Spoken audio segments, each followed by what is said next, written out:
want to, in terms of, can I just talk to, as mentioned, a little bit about comparison? Because I think you picked up on something really important, which is one of the most detrimental things to our mental health. Comparison is a dangerous game, Ian, isn't it? It's a Definitely. really dangerous game because it makes us feel worthless, inadequate.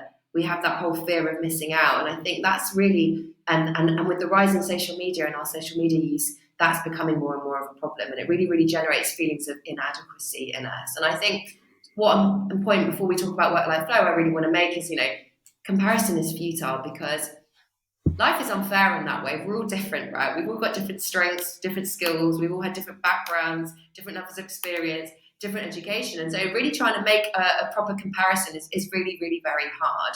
So I think when we find ourselves comparing ourselves to other people, which is a major thing that perfectionists do, especially socially prescribed perfectionists, is actually trying to use that comparison, if you're feeling that somebody's in better shape than you are, rather than getting stuck in that kind of toxic emotion of envy and jealousy, is to actually use that kind of frustration to motivate you to make some positive change in your body and how you feel in your body, and trying to use that as a motivation rather than just get stuck in the comparison. So comparison is a really, really dangerous game, and I think we've got to be really, really careful of it. And we're all different. We've all got different strengths, skills. We're all unique. We've all got something valuable to bring to the table, and you can choose to focus on the stuff that you haven't got that somebody else have, or you can start focusing on your strengths and your skills and your value and bringing that to the table.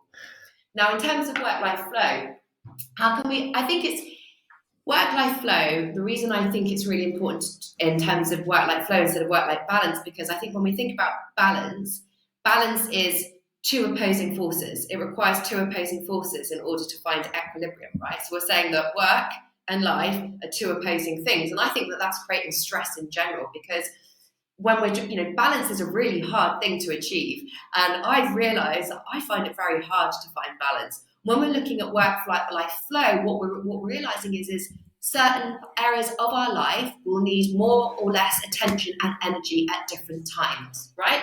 Everything's changing. So you start a new job, you start a new business, that might need a little bit more focus for a little bit more time. That might need to be your sole focus. Perhaps your health is deteriorated and actually you need to focus on your health for a bit.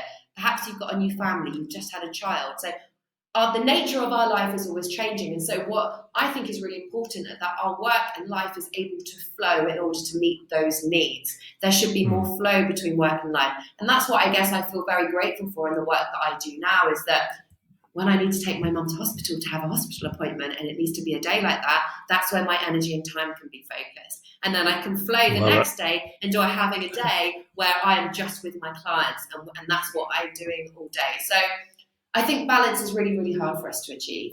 And like I said, it's like saying that work is here and life is here. And if we go, and I would like us to try and bring this back into more harmony where we're flowing from one to another. So how can you create more flow in your work?